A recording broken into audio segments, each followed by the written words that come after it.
How many people here have ever been to or heard of the Oregon Country Fair? Okay, not too many. Cool. You'll be able to learn more about it from what I'm about to read, which is called Why I Didn't Take Mushrooms at the Oregon Country Fair. I was wary of the Oregon Country Fair from the words pan flute. The fair was billed to me as a preferable arena in which to wear devil horns, watch acrobats, and trip on mushrooms. But for my entire adult life, a little voice inside of me has told me never to take hallucinogens around circus performers. I hated it. Ever since I was a small child, the fanciful has always terrified me. Fairies and elves and other mythical creatures, no thank you. It's a fine line, for I do like the acrobats, the trapeze artists, the fire breathers, Greek mythology, ancient Rome. It's really the fairies and the elf men who worry me, the munchkins, the leprechauns, the Oompa Loompas. Not the real little people, but the mythical little people, the people who are not exactly people. I am a people person, a person of the people, one of those people who needs people, the luckiest people in the world. Plus, it seemed like a cheap trick, shrilling while everyone was already dressed as a fairy or an elf. The excitement of mushrooms is that they make the regular natural world magical. They're called magic mushrooms, not magic mushrooms. What was the idea with this magic on magic thing?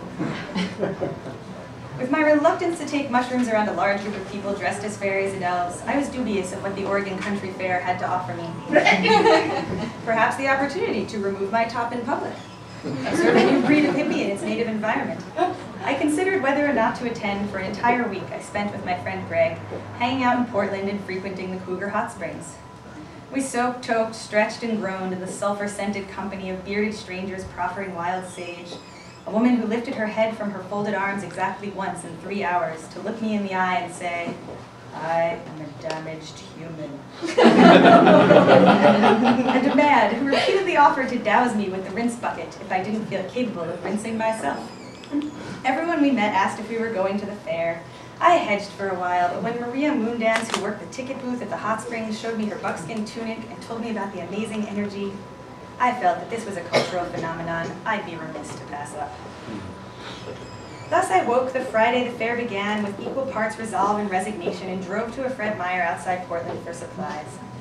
$100 later, I had set up a reasonable car camping operation in the trunk of my borrowed Subaru, including a bottle of rosé chilling in the cooler. It was going to be class all the way at the Oregon Country Fair for me. While packing up my Fred Meyer loot, I received a voicemail from Greg saying that his friend Tim told him to tell me that the best part of the fair was the after party, and I should try to get to the far side, which was where the fair staff, known as the fair family, partied. Everyone else would be thrown out at dusk, but the real fair was the after-hours fair. Tim actually had a pass to the far side, but he could not get me a pass to the far side, and in fact did not want to be contacted by me whatsoever, said Greg. So impenetrable was the far side, and such a liability to Tim's entrance thereto would I be, that at Tim's explicit request, he would not be giving me Tim's number, only his very important advice to get to the far side. The far side, repeated Greg, and hung up. It was then in the parking lot of Fred Meyer that I decided I would penetrate the Oregon Country Fair to its very center. I would breach the walls of this hippie fortress to its deepest woodland recesses, and if I made it, I would hallucinate there, fairies and elves be damned. Either we partied as one or we did not party as one. Just who the hell did these hippies think they were? And how had they come to this place of passes and tickets, applications and permits? This was a hippie bureaucracy was what this was. These hippies had become their own enemy. The establishment, the pigs, the man. The Oregon Country Fair was started in 1969 by Timothy Leary as a Renaissance fair, and by now had become a reenactment of a reenactment of a reenactment. Like many things celebrating an anniversary ending in 0, the fair had become an institution. In order to keep the real police out, the fair now had to police itself. In exchange for their so-called autonomy, the fair organizers have become the entity they originally sought to evade. They search the bags of every entrant, they confiscate drugs and alcohol. Much like the Taliban or any local police force, they are then able to partake of all the things they keep from the masses. To wear the black utility man kilt of the fair police was to hold the most desirable position of all. Enforcer of laws you yourself did not have to follow. Confiscator of things you yourself were free to consume. Volunteering at the fair, being part of the family, was therefore a coveted position requiring connections and ins. Plastic bracelets connoted one's status. In my book, however, anything involving a plastic bracelet is bad news. Hospital, loony bin, mass arrests at protests. Was the plastic bracelet itself not anything less than half a set of plastic handcuffs? There are many ways to volunteer to help the fair that may not result in a camping pass right away, advised the fair's website. But the more you help out and the more people who know what a good worker you are and how much you love the fair, the greater your chance of landing a position that will reward you with a camping pass. This rhetoric sounded like the propaganda of a political party I'd be loath to join. The narrator, who is me, at this point goes to park her car outside the fair and finds that the campground is surrounded by an electric fence. And there's a sign on the electric fence that says you can cross over to another coveted party called the Darling Reunion.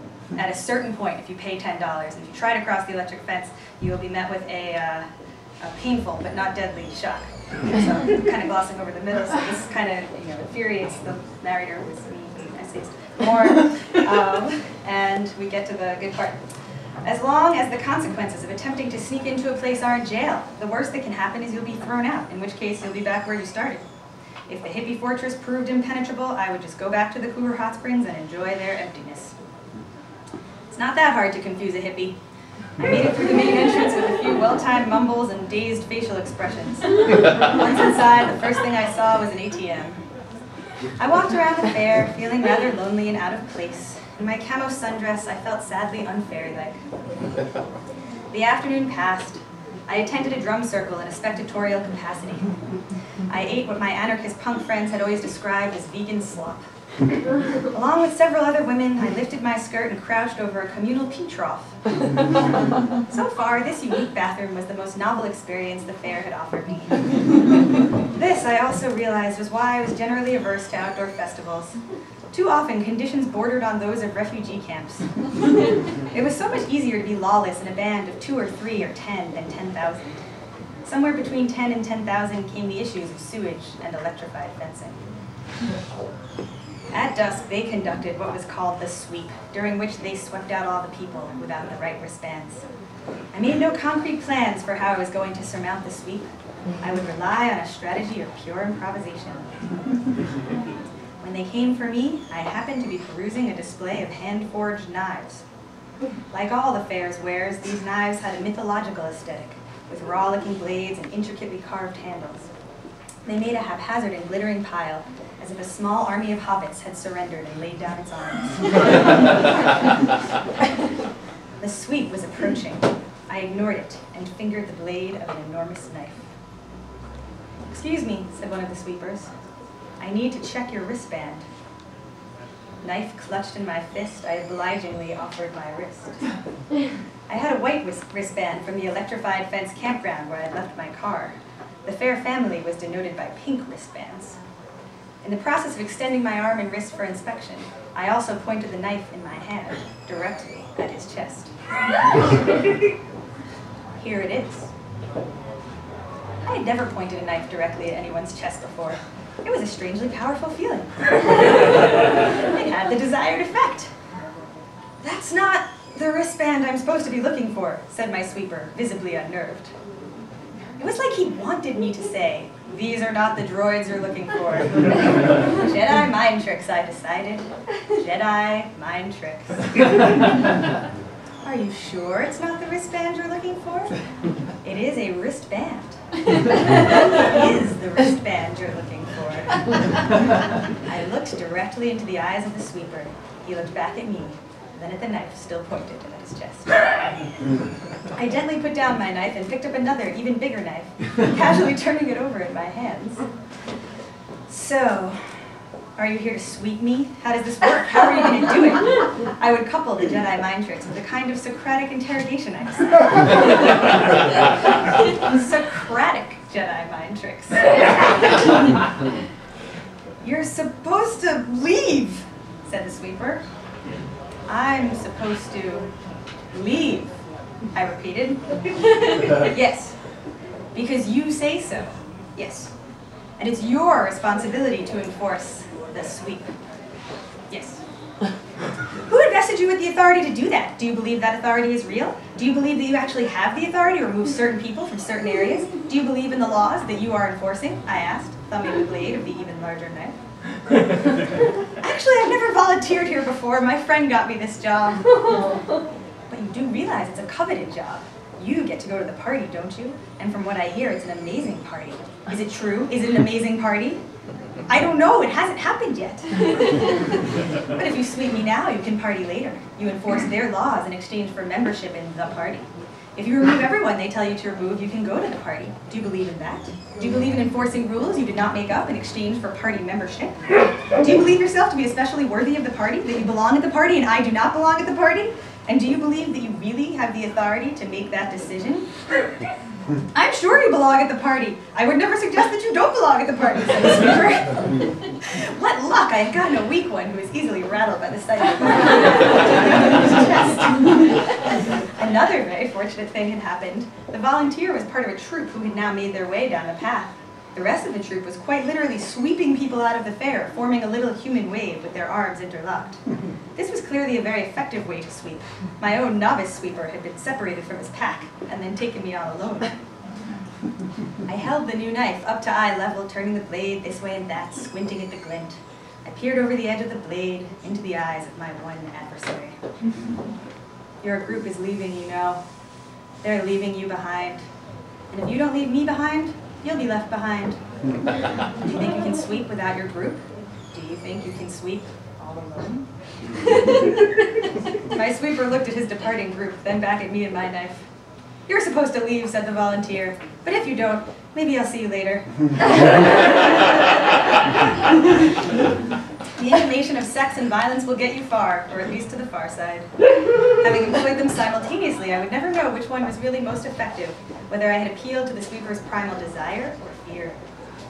I decided to lay low for a while. Who knew how many more sweeps there would be? I couldn't just stand by the knife table continuously brandishing these giant knives at all the sweepers, could I?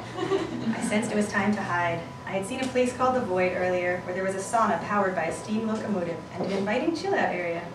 I would hide in the Void until dark. I wondered if they would check my wristband at the steam-powered locomotive sauna. I looked by and saw that they were indeed very methodically checking wristbands at the steam-powered locomotive sauna, and decided not to push my luck. Thank you.